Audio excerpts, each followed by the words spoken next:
So I've had some conversations in private about this and have a question.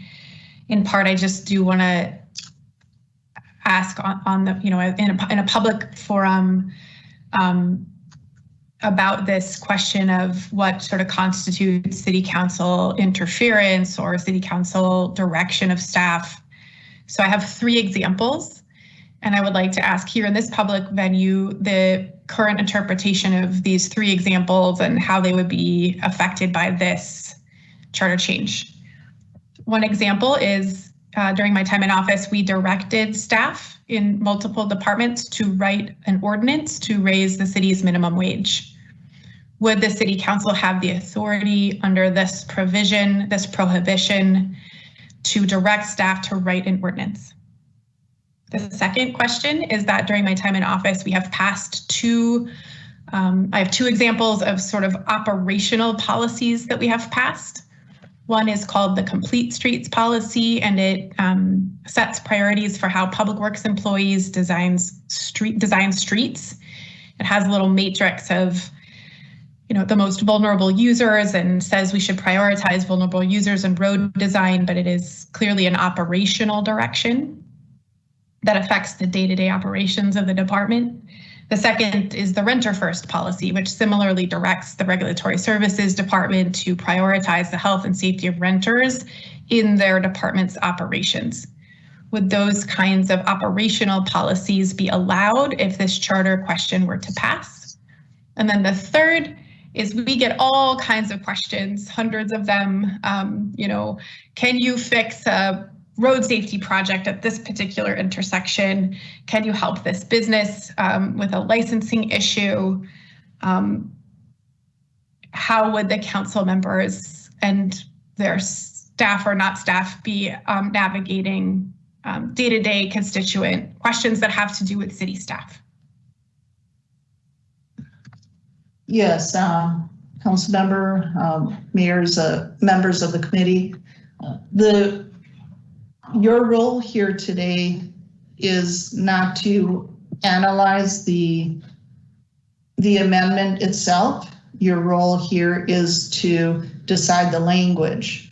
I understand that. I think it would be helpful for us to understand the impact of the charter question so that we can ascertain whether or not the language here reflects what our constituents will experience.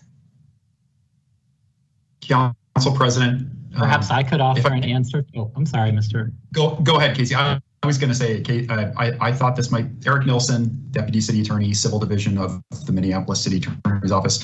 The city clerk is probably in the best position to provide an answer to this.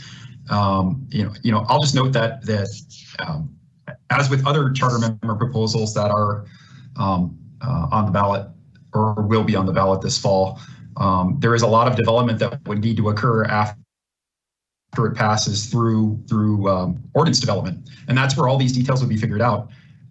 As a Charter Commission originated proposal here, a lot of these questions would need to go to the Charter Commission to answer, frankly.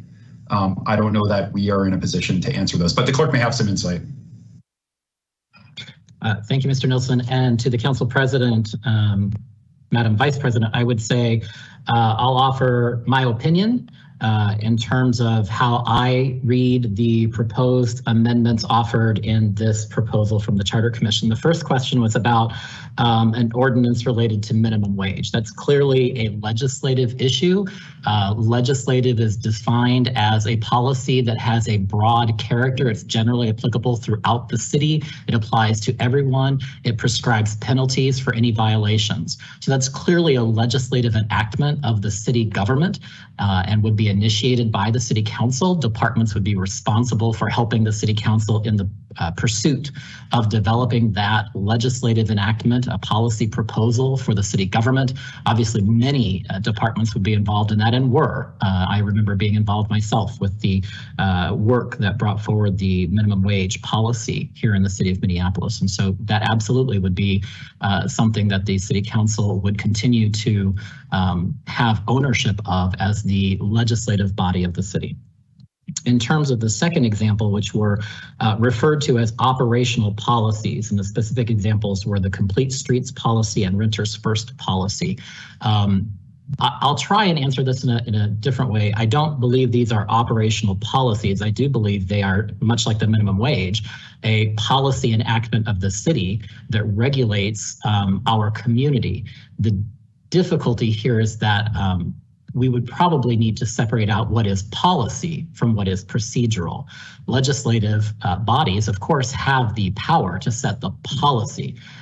But the legislative body does not have the authority to prescribe the specifics of how implementation is handled. That's an executive function. The legislature adopts the law, the executive implements and enforces the law. So there would be a careful balance in the crafting of that policy that addressed the purpose, the goals or outcomes that are desired, any prohibitions not to be pursued as options in implementation. And of course, through the budgeting process, we'd be paying for the work of the policy. So I think in both of those regards, complete streets and renters first policies, that would be more initiatives led by the legislative and policymaking body of the city, which is the council. The third example was what I'll call constituent services. This is constituents calling their council member's office, speaking with the council member or the council member's aides, asking for assistance, information, referrals. In my opinion, nothing in terms of the current practice changes. What might change is council member's office would refer those inquiries, requests for information, or needs for answers to the departments. Certainly could track up on those just like they do today. Constituents always have the ability to call 311 as well, and 311 and the ward offices, as they do today, would continue to coordinate to make sure that constituents' requests and needs for answers or information or referrals were handled.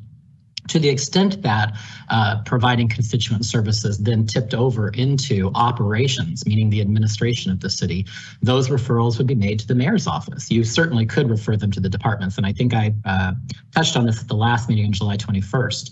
Departments are naturally inclined to help ward offices. So provided that they have it within their capacity and their independent decision-making authorities, departments could certainly choose to respond to individual council members' requests without going through a formal chain of authority. What this provision does is say, if that department says, I don't have the budget, I don't have the authority, I'm concerned about potential conflict with policy, they could escalate that up the chain, and then the mayor's office could be involved, and there'd be a formal process of how to address that request or that complaint, which would be the responsibility of the mayor as the chief executive officer. So in all of those examples, it would be a partnership, as it is today, between the executive and the legislative, between the council and the mayor, in terms of how they govern together the city. It's not so much a clear separation of powers as it is a respect between the division between what is lawmaking and policymaking by the council, the city's legislative body as proposed, and the authority of the mayor as an executive official or executive officer